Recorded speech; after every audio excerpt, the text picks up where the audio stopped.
Fear says you're not enough. The walls are too high. The giants are too strong. The battle is too great. But fear was never the end of the story. Because when God calls, He also strengthens. Through rugged terrain, across uncertain ground, into the dark valleys of life, He gives courage to keep moving forward. When the journey feels too long, when the path ahead is unclear, when every step demands more than we think we have, God goes before us. Strength for the journey, faith for every step, courage for the calling.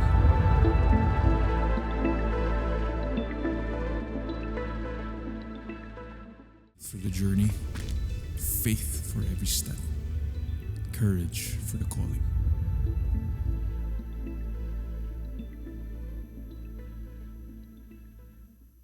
Good morning, everyone.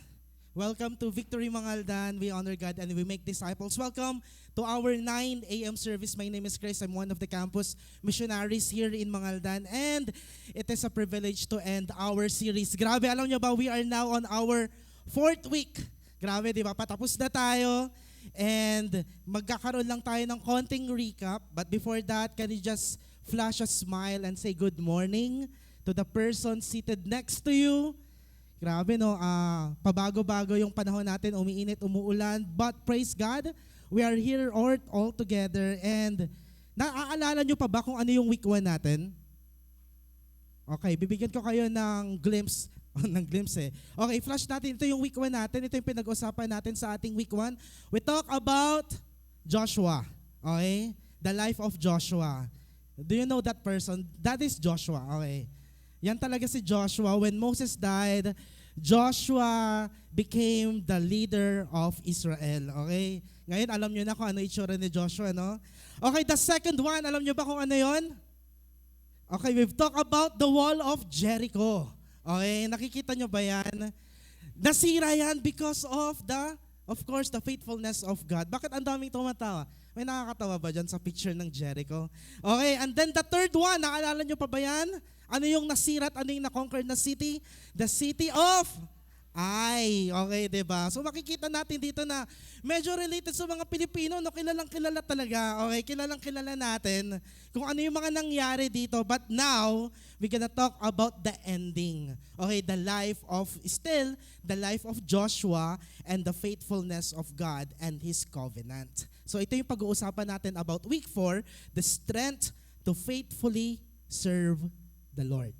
Okay, ito yung pag-uusapan natin, how we can stay focused until the end. Paano ba natin possible na magagawa with the help of God that we can stay focused to the course and will and direction God wanted us to be and to go. So before that, can we just all rise up as we honor the Word of God and as we pray together. Lord, we thank you always for your faithfulness and love. And right now, God, thank you for setting our feet and even our hearts today.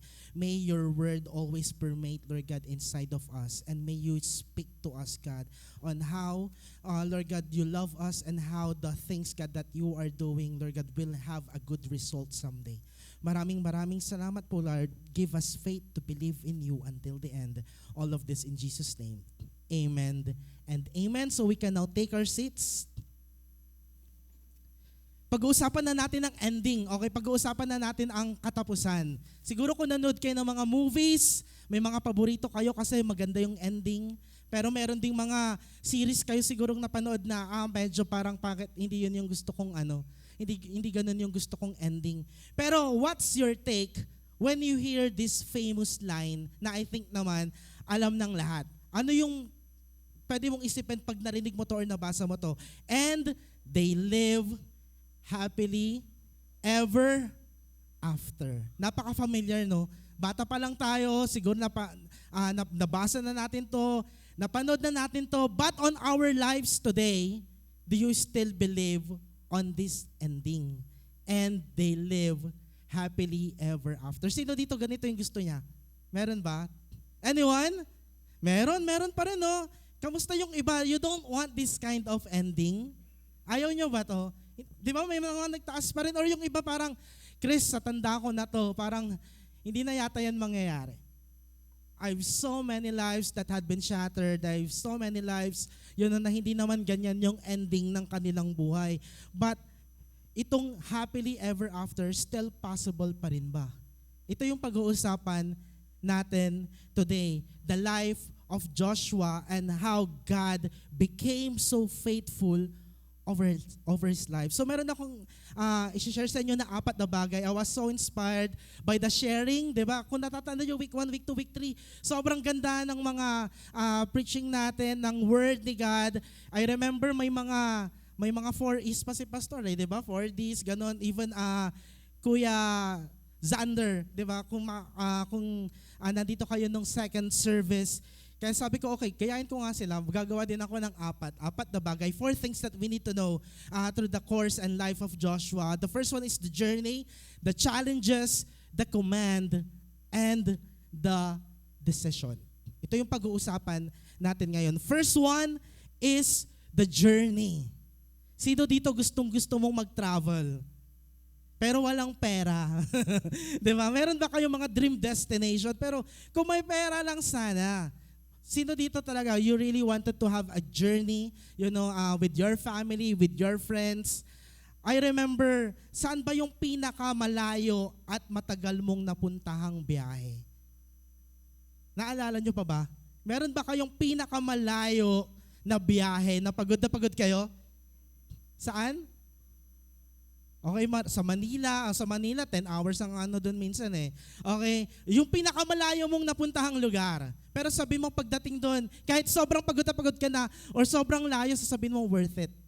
I remember, way back 2018, that's my first time. Okay, that's my first time na makasakay ng eroplano. That was 2018. Talagang, me and my friends, nag-ipon talaga kami for how many months to go to a destination na we really wanted. So, grabe, ang tagal na nun. It's almost 8 years. Sobrang hirap nung destination doon sa pinuntahan naming lugar. Okay, pero pagdating namin doon, worth it naman pala yung lugar na yun. Pakita natin kung yung picture ng lugar na yun. That's actually the place. Sobrang layo niyan. That's in Coron, Palawan. Pero isa yan sa para pinaka-hidden na beach na hindi pinupuntahan doon. And then kung mapupuntahan nyo yun, sobrang, until now nung sinerch ko, sobrang lubak-lubak pa rin yung daan. But nung nawala pa nga kami dyan, pero dumating kami ng sunset, pero nakita namin that's the view. So makikita natin sometimes there are destinations that are so hard to go or to journey with, but in the end, it is always worth the wait and worth the risk. Ito yung pag-uusapan natin ngayon. How the life of Joshua can be still relevant for us until today. And we will start in Joshua 23 verse 1. It says there, a long time afterward, when the Lord had given rest to Israel from all their surrounding enemies, and Joshua was old and well advanced in years. Makikita natin week 1, gera, week 2, gera, week 3, gera pa rin. Pero pagdating na dito sa week 4 natin, ano na yung nangyayari sa buhay ni Joshua? Ang sabi niya dito, a long time afterward. Pagkatapos ng sobrang habang panahon, ano kaya yung magandang idadagdag sa buhay mo? If this is your story and God is with you, a long time afterward, what is your story? But in the Bible, it says there, when the Lord had given rest to Israel, finally, there are no wars. Finally, they are already at peace, even though they are still surrounded by their enemies. And now, Joshua, who was so strong and young before, Joshua was old and well advanced in years. Who is Joshua? Joshua is the leader of Israel who succeeded Moses. At makikita natin dito in every journey that God wanted us to go, hindi lang siya laging sinasabi na, grabe makibaka kayo, mako-conquer nyo yan lagi. Pero anong laging ginagawa ni God? Every time may journey siya na pinapagawa sa atin, rest is always part of the journey. even in our Christian lives, in our battles every day, still, God wanted to give us rest in our journey. And in the following verses, in verse 2, Joshua summoned all Israel, its leaders and heads, its judges and officers, and said to them, I am now old and well advanced in years. Matanda na siya. Kung makikita natin, di ba may mga matatanda talaga na they wanted to be with their families in their last days. Hindi nila gustong puntahan yung na-purchase nilang lupa. Hindi nila gustong puntahan yung binili nilang pinakamalaking bahay pag mamamatay na sila. But what is so precious in the end of our lives are actually the people that we love. Actually, the people that we care. And that is why Joshua wanted to talk to all the people of Israel. And he is saying this in verse 3, and you have seen all that the Lord your God has done to all these nations for your sake. For it is the Lord your God who has fought for you. Come to read that at makikita natin that Joshua always glorifies God and not himself. At the end of his life, Joshua didn't brag about the things that he had conquered, about the land that they have conquered, about the treasures that they have received with God. Pero anong sinabi niya dito? He always glorifies God even at the end of his age. Even though Joshua is a great military leader, sobrang galing niyang leader, he didn't glorify himself. And he talks about what God has done to Israel. His great works and the great works of God are always worthy of their trust and loyalty. Makikita natin dito, in this life, where do you put your trust? In your current season today, where do you put your trust? It's so easy to put our trust, to other people kasi they have promised something. Di ba may mga ganon? People can promise something to us and then sabi nila they will fulfill that. So mabilis tayong mag-trust sa kanila. Pero kapag hindi nila yun ginawa or nakalimutan nilang gawin yun, doon na medyo magte-tremble yung yung faith natin na bakit hindi mo ito nagawa. Pwede rin nating ilagay yung trust natin, di ba, sa mga bagay na meron tayo, sa mga bagay na nagawa natin, to all our accomplishments, to anything na pwedeng maging stronghold sa atin. But honestly, where we can put our trust na hindi pwedeng mawala at hindi magigiba. At binanggit pa rin niya dito, he even quoted the famous line in Exodus 14 verse 14, the Lord God will fight for you.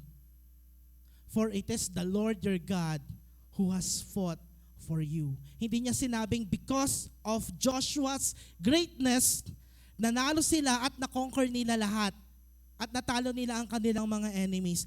But Joshua is still saying to Israel, even to these last days, it is the Lord God who had fought for you. You know, church, God works in your life in definite time, always in definite place. Hindi laging random. It's not an accident. Why you are on this season, why you are experiencing this, why you have obeyed the Lord, why these are the challenges, or why there are opportunities that are happening on you, why there are closed doors. God always works in a very definite, in a very short time, in a very definite place. In Joshua 23 verse 6, again, this is what Moses is saying, therefore, be very strong to do all that is written in the book of the law of Moses, turning aside from it neither to the right hand nor to the left. It is a great reminder that we cannot forget what God has done for us if we will always cling to God, if we will always be strong and courageous in keeping everything that is written in His words. At pagdating dito, hindi lang dapat alam natin kung ano yung kanyang mga salita, pero importante rin dito na ino-obey natin kung ano ang kanyang mga sinasabi sa atin. Obedience to God requires courage and sacrifice. Hindi pwedeng pag sinabi sa iyo ni Lord na pumunta ka dito, sasabihin mo lang, yes Lord, pupunta ako. But it takes heart and it takes courage and sacrifice actually to do the word of God. It's so easy to say yes to other people. It's so easy sometimes to say yes to God, pero half-hearted ka lang. That is why sinasabing lagi sa atin that we need to obey God with all of our heart. And sometimes, God calls us to take a very long journey of hard work and sacrifice. Just like Joshua, just like Moses, just like all the people who felt they are nothing to God, there are moments wherein God calls us to take a very long journey of hard work and sacrifice. Na parang feeling mo, you are now already with God, you have already received Him as your personal Lord and Savior, but bakit ito yung pinagdadaanan mo ngayon? Bakit Lord, parang akala ko ba babaguhin mo yung journey ko?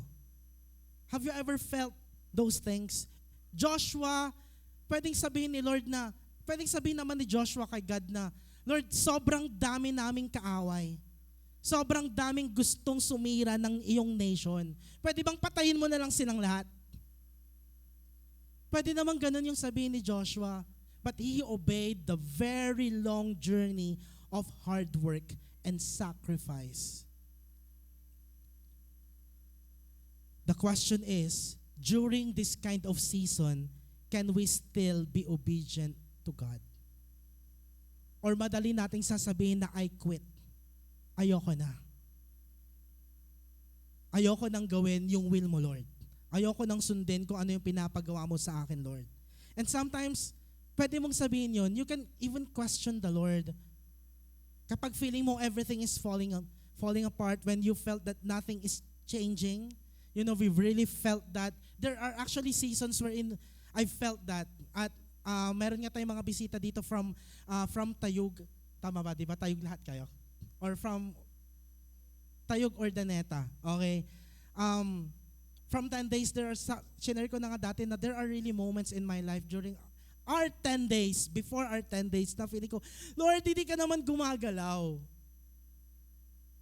But you know what? He proved me wrong when it comes to His faithfulness. And all of us got to go to that nation. And akala namin, di ba, gagamitin kami ni Lord para maging blessing, but it's another way around. We had been blessed by those people in so many ways. And God had proved to us that He really works in different ways to the lives of His people. The question is, when the journey is long and hard, can we still be obedient to God? Joshua 23 verse 14, and now I am about to go the way of all the earth, and you know in your hearts and souls, all of you, that no one word has failed of all the good things that the Lord your God promised concerning you. All have come to pass for you. Not one of them has failed. Not one of them has failed. All the things God had promised to the Israel, it all come to pass, at wala ni isa doon na hindi natupad. The God who called us in this journey never changes. If you are in this kind of journey, one thing is for sure, the God that we are serving never changes. He is forever faithful and He is forever God. And then the number 2, after the journey, the challenges. Yung journey nila, hindi yun naging madali. And Joshua is recalling everything God has done on them. Lahat ng mga kalaban nila, lahat ng mga victories and defeats nila, pinapaalala dito ni Joshua. In Joshua 24, verse 2, and Joshua said to all the people, thus says the Lord, the God of Israel, long ago, your fathers lived beyond the Euphrates, Terah, the father of Abraham and of Nahor, and they serve other gods. Imagine nyo, the God of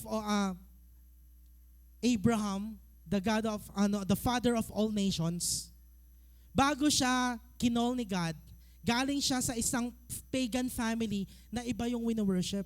At yung tatay niya si Terah, iba yung mga wino-worship niyang God.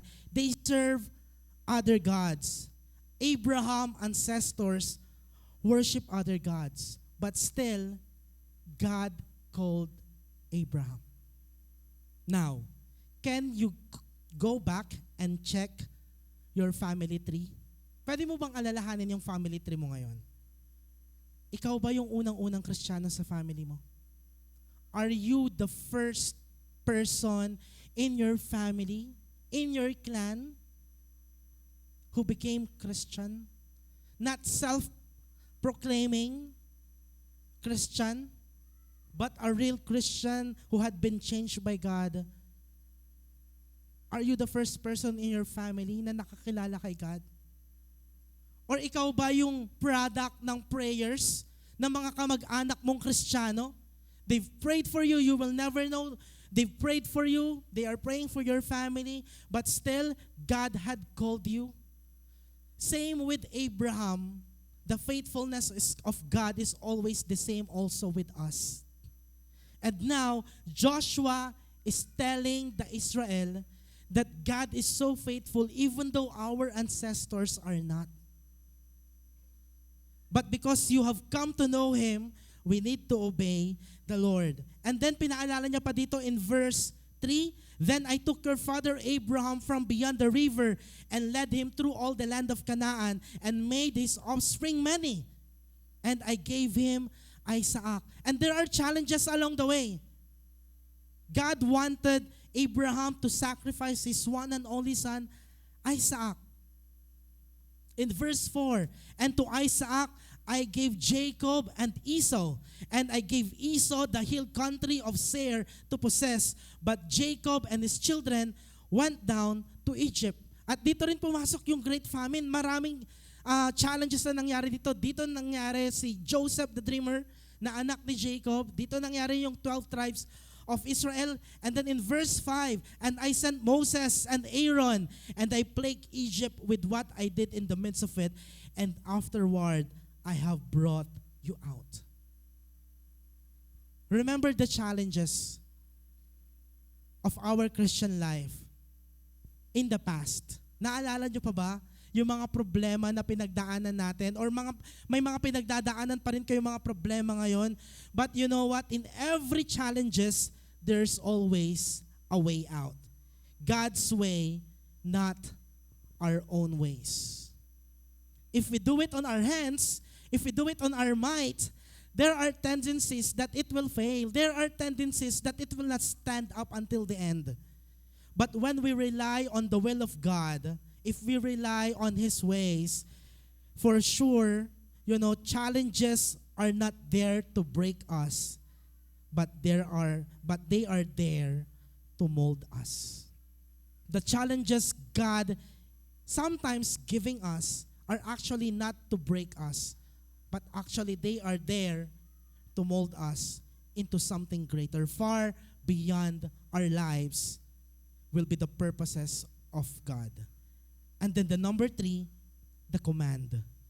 What is the command of Joshua at his last days?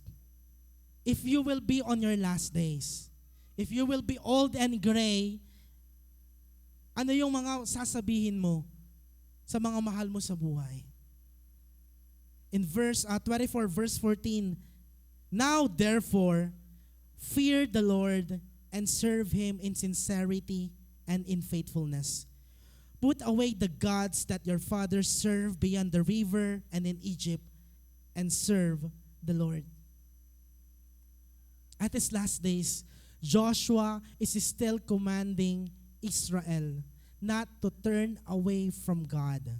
But he's saying, therefore, fear the Lord. Pag sinabi natin fear the Lord, hindi ito yung matakot ka, hindi ito yung takot na gustong sabihin sa atin na dapat takot na takot tayo kay God. Pero pag sinabi natin fear the Lord, fear in the Lord is not running away from Him.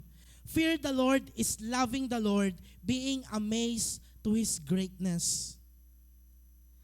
Serve the Lord with sincerity and faithfulness. We can always serve God in the different ministries that we have. But actually, we can serve the ministry, but we forget to serve God. That is why we need always to check our hearts. Am I doing this kasi kailangan lang? Am I doing this kasi walang ibang gagawa? Or I will serve the Lord because I love Him and I want to be faithful in Him. Those things that are the things that we need to consider and we need to, appreciate every time we serve the Lord. Sometimes our walk with God is not actually a walk in the park. Di ba kapag naglalakad ka lang sa parke, parang simple lang yung buhay, kalmado lang, pero may mga moments sa buhay natin na dinadala niya tayo sa mga lugar na mabato, sa mga lugar na sobrang maalon, sa mga lugar na sobrang mainit. And this is actually the test of our walk with God. Will we still be sincere and faithful even sometimes our walk with God is not walk in the park? Meron pa bang mga natitirang idols sa puso natin?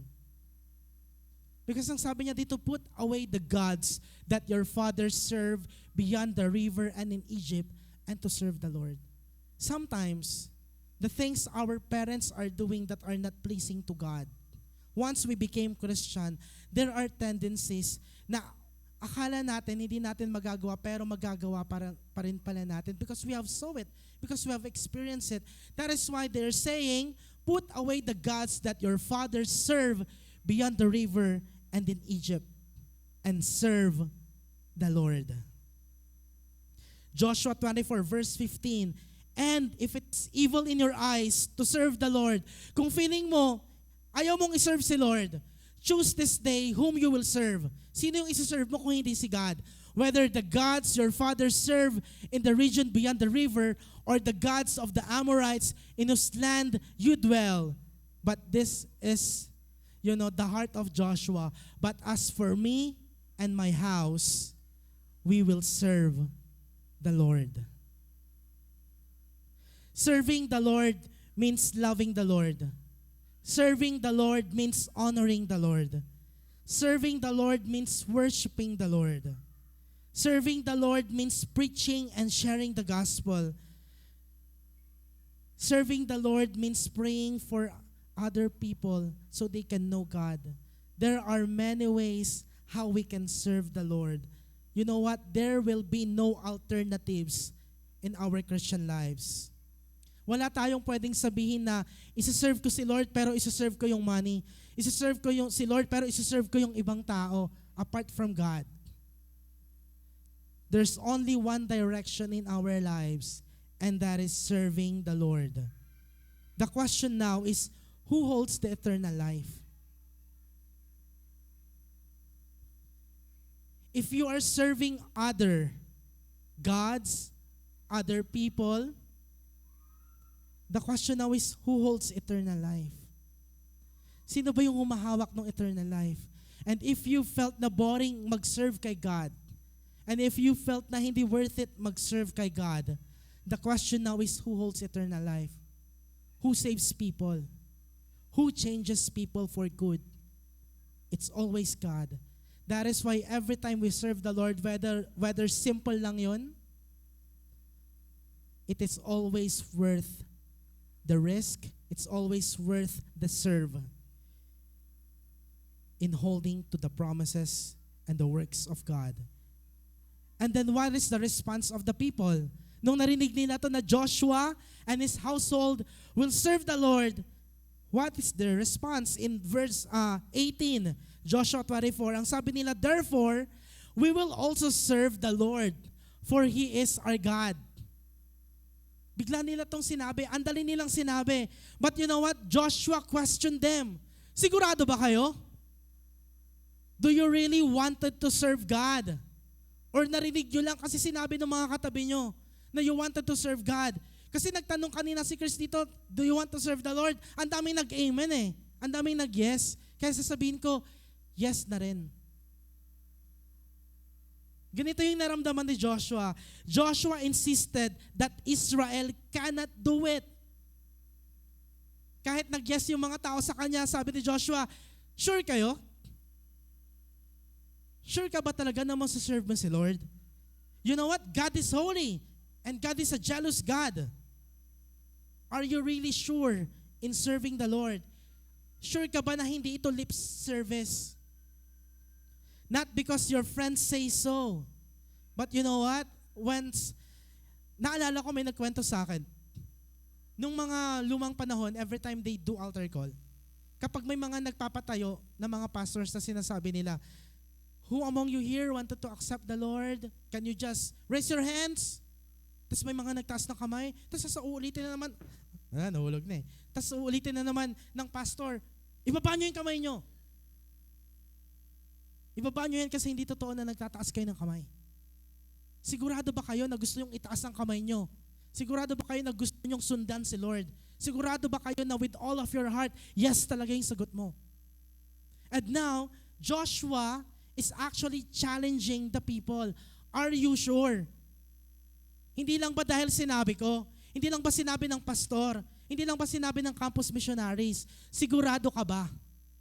Are you sure that you really wanted to answer the call of God? Hindi dahil napilitan ka lang. Hindi dahil nahihiya ka lang. Hindi dahil nagtaas sila ng kamay. Are you sure right now that you and your family will serve the Lord? And we will go to the fourth one, the decision. And this is actually the response of the people. Joshua 24 verse 24. And the people said to Joshua, the Lord our God we will serve, and His voice we will obey. Finally, this is their true answer. And we can serve the Lord together. And after that, in verse 25, so Joshua made a covenant with the people that day and put in place statutes and rules for them at Shechem. So finally, after they answered, we wanted to serve the Lord. Totoo na to. With all of my heart, Joshua made a covenant with God to the people and with God on that day, placing statutes and rules for them at Shechem. You know what? That place is a very memorable place for Israel. Shechem is the first place wherein Abraham made an altar with God. That's the first place wherein Abraham put an altar and worship the Lord. And right now, Joshua is making a covenant to God with his people again in Shechem. And Joshua 24 verse 29, after these things, Joshua, the son of Nun, the servant of the Lord, died, being 110 years old. Tinatanong ko kayo kanina, possible ba talaga yung phrase na, and they live happily ever after? And Joshua experienced this kind of ending. He served the Lord. He obeyed the Lord. Even though there are a lot of challenges, even though it's a long journey, even though it's a tedious journey, a hard journey with them all over Israel. Imagine, after Moses, sino pa ba yung pwedeng sumunod? After all the miracles God has given to Israel and the faithfulness of God through the lives of Moses, when he died, who's next? But he raised a very courageous man, and his name is Joshua. And at the end of his life, this is what God tells the people. After these things, after all the faithfulness of Joshua to God, Joshua, the son of Nun, nag-glorify pa rin at nabigyan pa rin ng praise yung parents. Not only Joshua, but the parents who raised Joshua. The servant of the Lord died, being 110 years. And in Joshua 24 verse 31, Israel served the Lord all the days of Joshua and all the days of the elders who outlived Joshua and had known all the work that the Lord did for Israel. Church, What a great ending for the life of Joshua. No greater journey than the journey with Christ. No greater service than the service for God. Always remember that. There will be no greater journey than having the journey with Christ. There will be no greater service than the service for God. And right now, we can also do the same. If for Joshua, if for me, for my household, we will serve the Lord. What is your answer? Kung kayo yung tatanungin ko ngayon, will you serve the Lord? Will you continue to serve the Lord? And right now, we're gonna make a declaration. Right now, we're gonna make a covenant with God. So can we just all rise up? Can we just all stand up as we make a covenant for God? You know what is a covenant? Actually, a covenant is a faithful promise of God and His people that the things that they have promised will come to life and will never fail. And right now, what is your journey with God? Are you happy serving the Lord now? Or may mga challenges sa buhay mo ngayon na pinagdadaanan and you wanted to say, God, can you please help me? Can you please renew me, Lord? Can you please make me remember again the things that you have promised when I was still young? Lord, can you still touch my heart? Even though it is so cold, God, can you still make a way in my dead ends?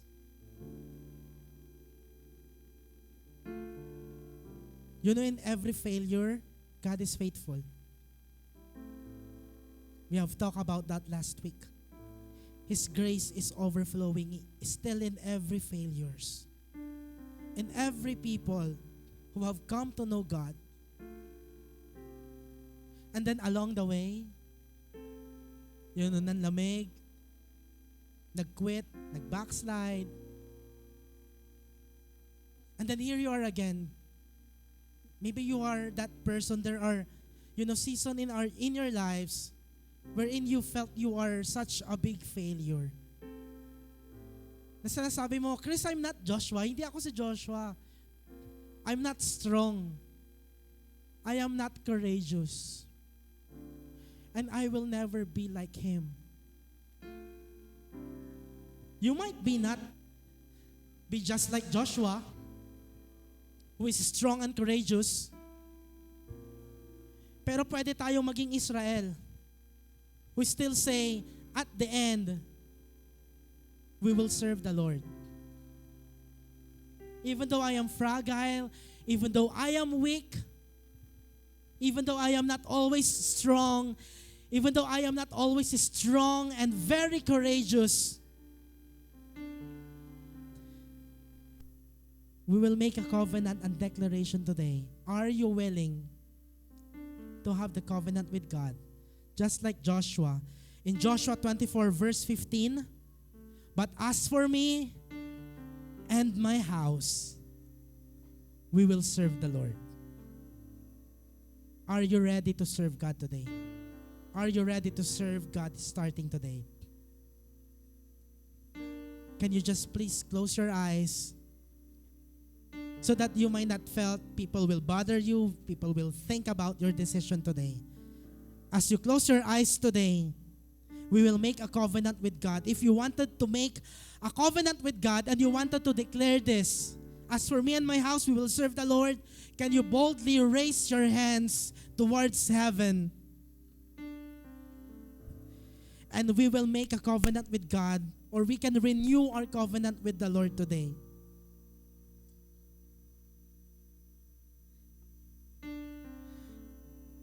Lord, we are binding this covenant with you, just like Joshua, who became so strong and courageous. can you also make us one? Can you also make our strong faith? Can you still, Lord God, forgive us? Can you still make a way for us? Can you still save our family, God? Can you still make a way for us? Lord, this is our declaration starting today. But as for me and my house, we will serve the Lord. Can we just say that? But as for me and my house, we will serve the Lord. We will serve the Lord. There will be a time our parents will serve you, God. There will be a time that our father, my mother, my sibling, Lord God, will come to know you and serve you, God, with all of their hearts. No one in your promises, God, not one in your promises had failed. You will be faithful. You will be faithful. There might be, God, there might be marriages that are broken. There might be marriages that haven't worked. But don't lose hope. God is faithful. God is faithful to your family. He will be forever faithful. If there are health that are decreasing, if there are challenges in your family, especially when it comes to health, I am telling you, God is faithful. He will never allow His people who serve Him with all of their hearts will not receive His miracle. We believe the Lord will always be faithful. Even in your future, God will be faithful. If He is faithful to Joshua, if He is faithful to Israel, He will be always faithful also to our church, to our families, and also to you. Because He loved you so much and He just wanted everyone to go back to Him. Thank you, God, for this covenant binding love. We bind this in faith. All of this in Jesus' name. Amen and amen. Can we just give glory to God today as we worship Him?